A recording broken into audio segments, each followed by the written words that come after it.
আচ্ছা, এই যে ভিডিওটা দেখছেন এটা কিন্তু আমাদের মেন খাওয়ানোর আগের দিনের রাত্রিবেলা কতগুলো উনুনে রান্না হচ্ছে দেখছেন, আর ওদিকে সবজি কাটাকাটির সাথে বাচ্চারা নাচও করছিল। তারপরে সকালবেলা তাড়াতাড়ি রেডি হয়ে গিয়েছিলাম কারণ মা শীতলাকে আনতে যাব। আর আজকের পুরো ভ্লগটা কিন্তু মা শীতলাকে নিয়েই। তো সবাইকে জানাই শুভ সকাল এবং আমার চ্যানেলে নতুন একটা ভিডিওতে জানাই সবাইকে স্বাগত।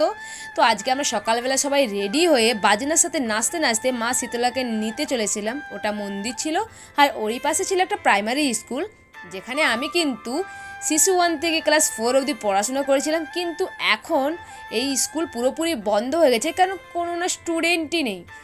তো যাই হোক, আর এটা ছিল মায়ের পালকি, এতে করেই কিন্তু মা যাবে আজ আমাদের প্যান্ডেলে। তাই ব্রাহ্মণ মশাই ভালোভাবে আগে মা শীতলাকে পালকির মধ্যে ভালোভাবে বেঁধে বসিয়ে দিয়েছিল। আর তারপর সবাই আনন্দ করতে করতে নাচতে নাচতে মাকে নিয়ে চলে গিয়েছিলাম।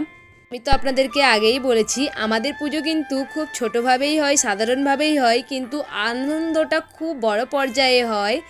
তো তারপরে ওখানে গিয়ে মায়ের ভালোভাবে পুজো হলো, আর সাথে আজকে তো আমাদের পুরো পাড়া নিয়ে একটা খাওয়ানো হয়েছিল।